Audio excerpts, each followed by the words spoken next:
आसाम के रहने वाले गोविंद सिंघल ने एक तरफा प्यार किया था। प्यार की दीवानगी की हालत में वो श्वेता अग्रवाल से वो सब कुछ उम्मीद करने लगा जो एक दीवाना अपनी प्रेयसी से करता है, लेकिन ऐसा हुआ नहीं और उसने एक घिनौना कत्ल कर दिया। अदालत ने उसे फांसी की सजा दी है। आप सलाम हिंदुस्तान देख रहे हैं। आपके सब्सक्राइब करने से हौसला बढ़ता है। अगर आपने अभी तक सब्सक्राइब नहीं किया है तो प्लीज़ सब्सक्राइब करें और नोटिफिकेशन बेल भी दबा दें, जिससे सलाम हिंदुस्तान के वीडियोस आपको वक्त पर मिलता रहे।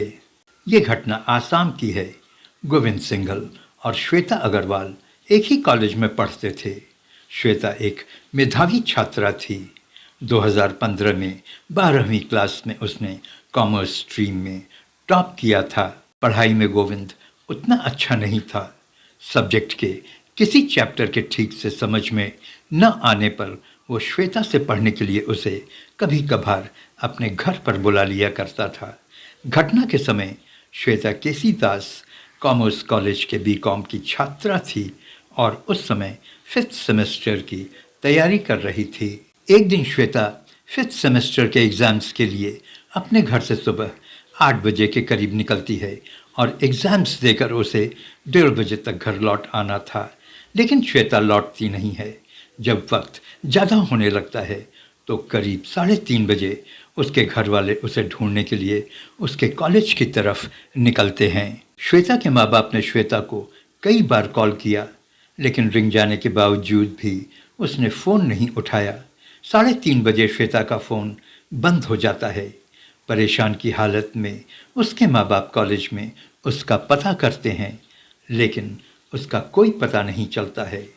करीब 5 बजे 2 फ़ोन कॉल्स आते हैं, एक श्वेता के फादर को और एक श्वेता के अंकल को। फ़ोन कॉल करने वाला व्यक्ति अनजान था। ये व्यक्ति उनको बताता है कि श्वेता की जलने से मौत हो गई है।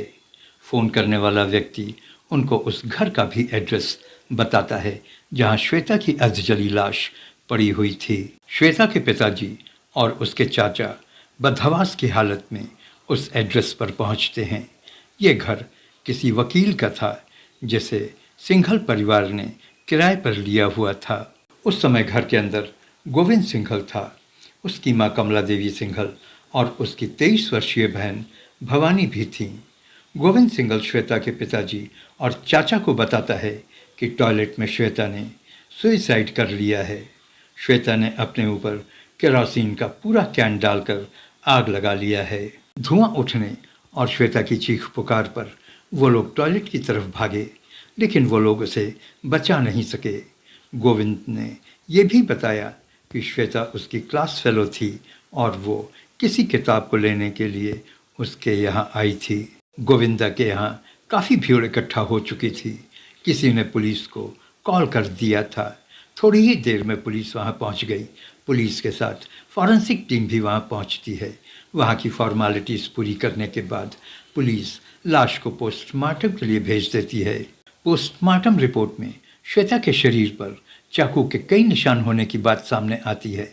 पुलिस गोविंद को अरेस्ट कर लेती है।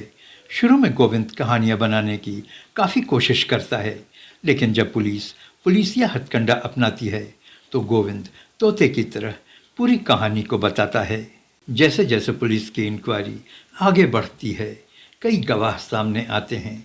इन गवाहों में एक अहम गवाह पंकज भी था। पंकज की बाल काटने की दुकान गोविंदा के घर के सामने ही थी।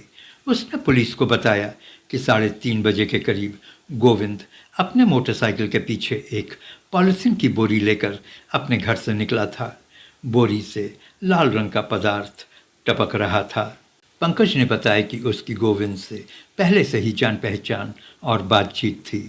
बोरी से लाल रंग का खून जैसा कुछ टपकते देख उसने गोविंद से पूछा कि ये क्या है, तो गोविंद ने कहा था कि ये केमिकल है जिसे वो अपने पापा की फैक्ट्री पहुंचाने जा रहा है।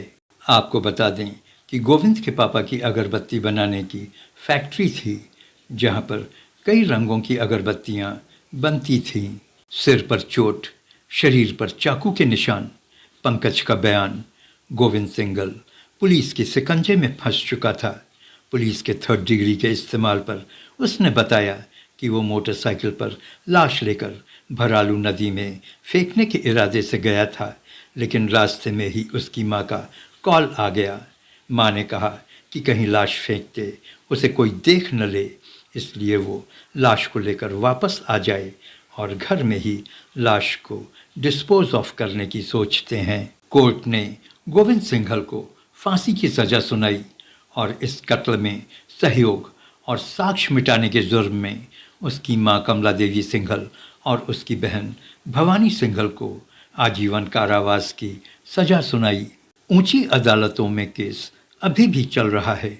हाई कोर्ट ने गोविंद सिंघल की सज़ा को बरकरार रखा है और वो जेल में बंद अपनी फांसी का इंतज़ार कर रहा है।